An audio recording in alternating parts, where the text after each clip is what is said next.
2024 সালের জুলাই আন্দোলনকে ঘিরে সাধারণ ছুটি, ইন্টারনেট শাটডাউন সহ নানা প্রতিকূলতায় সংকটে পড়েছিল চট্টগ্রাম বন্দরের স্বাভাবিক কার্যক্রম।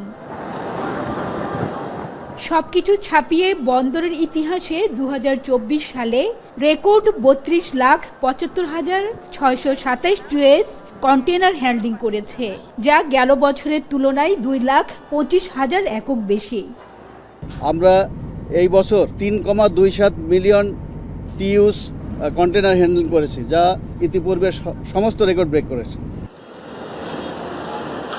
সুষ্ঠু ব্যবস্থাপনার পাশাপাশি প্রযুক্তি প্রয়োগ ও সংশ্লিষ্ট সব সংস্থার সমন্বিত প্রচেষ্টায় এই অর্জন, বলছেন চট্টগ্রাম বন্দরের চেয়ারম্যান।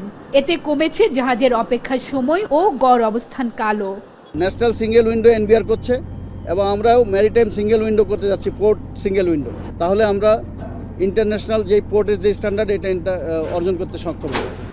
বছর শেষে অর্জন ও আগামীর পরিকল্পনা নিয়ে আয়োজিত ব্রিফিংয়ে বন্দর চেয়ারম্যান জানান, আগামী 2 থেকে 3 বছরে কন্টেনার হ্যান্ডলিং বাড়বে 2 থেকে 3 মিলিয়ন।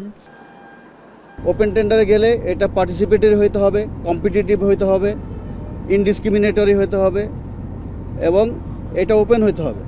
ঠিক আছে, তো ওই বিষয়গুলো আমরা বিবেচনায় রেখে এটার যে পরিবর্তন আনার দরকার, সেই পরিবর্তনের প্রস্তাবটা মন্ত্রণালয়ে পাঠিয়েছি। বন্দরের সক্ষমতা না বাড়লে দেশের বিনিয়োগ ও উন্নয়ন বাধাগ্রস্ত হবে মন্তব্য করে বলেন, অগ্রাধিকার প্রকল্প হিসাবে মাতারবাড়ি গভীর সমুদ্র বন্দর নির্মাণ কাজের চুক্তি স্বাক্ষর করা হবে শিগগিরই। ওয়ার্ল্ড ব্যাংকের সাথে আমাদের কন্ট্রাক্টটা ইনশাল্লাহ হয়ে যাবে মার্চ এপ্রিলের দিকে। হাজেরা শিউলি, এখন চট্টগ্রাম। একনল হ্যান্ড ওয়াশ 100% প্যারাবেন ফ্রি, তাই নিরাপদ হাতের জন্য আস্থা রাখুন একনলে।